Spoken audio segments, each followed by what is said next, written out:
A Queensland high school has been accused of having a toxic culture that allows bullying. 2 teenage students of Bow Desert High School have taken their own lives in the past 2 years, while others have been on suicide watch. The Courier Mail has received dozens of calls from concerned families. They claim children are being told to kill themselves and are physically abused to the point where they need elective surgery. The parents believe the school and state government have failed to address the issue. Well, joining me live is Matt Purcell, founder of Social Kung Fu. Matt, thank you so much for joining us, and just absolutely terrifying and horrific what we're hearing from that school, and of course our thoughts to the families and loved ones involved. Matt, unfortunately, as you know too well, this happens too often. You've experienced your own bullying yourself, and I know you don't mind sharing a bit of your story to our viewers today. It's the worst type of news to hear in Australia when a young person decides to end their life. I was adopted as a kid. So when my parents who adopted me separated when I was about 7 years old, I went to a new school. And as soon as I entered the bus, I became the boxing bag of several year 7 students who would kick me, punch me, be racist toward me.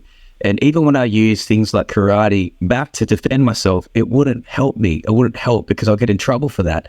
I needed internal tools. I needed some verbal self-defense. And that's what I've been trying to do for the last 10 years. And that's why I created Social Kung Fu, is to create Australia's first evidence-based self-defense for words. And that's what we're trying to do right now with a collaboration with University of Sydney, create a new app so we can get this into the OS system of all the kids' minds in Australia, so we don't have to have headlines like this again.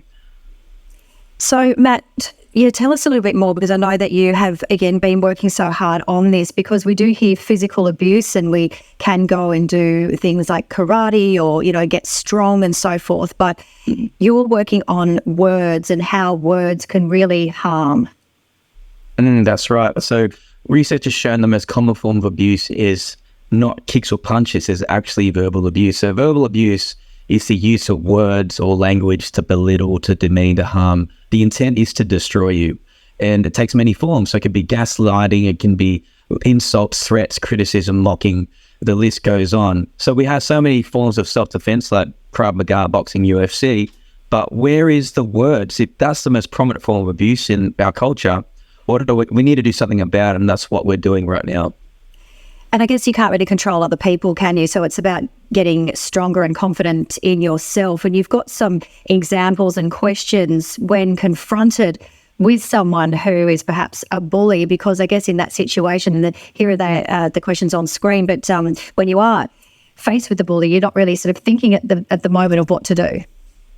That's right. So in our white belt, we have a white belt to black belt curriculum when we teach verbal self-defense, and a verbal block is a question. So when someone throws a dig at you or a criticism at you, you can instead of resulting in fight or flight, avoiding and living in fear or lowering yourself to their standard of disrespect, ask them a question. What do you mean by that? And bystanders can do this too. 87% of bullying happens with witnesses around. So this script here, these words, these questions can be used not just as the person being picked on, but we definitely need to be able to raise the alarm on, hey, there's no excuse now. Ask a question. If you see a peer member or anyone who's being picked on, ask the question, because it puts the pressure back on the bully to give a reason for it. And the voice debate, Matt, is showing to be divisive. When it comes to having conversations with people where there might be strong conflicting views, for example, what would be the best approach in your opinion? Taught communication or have tough conversations in school, right? But the number one rule when you're trying to express your opinion or anything is to treat the other person with some respect. And a lot of people forget that if you've got a problem, if you've got passion about something, it's yours.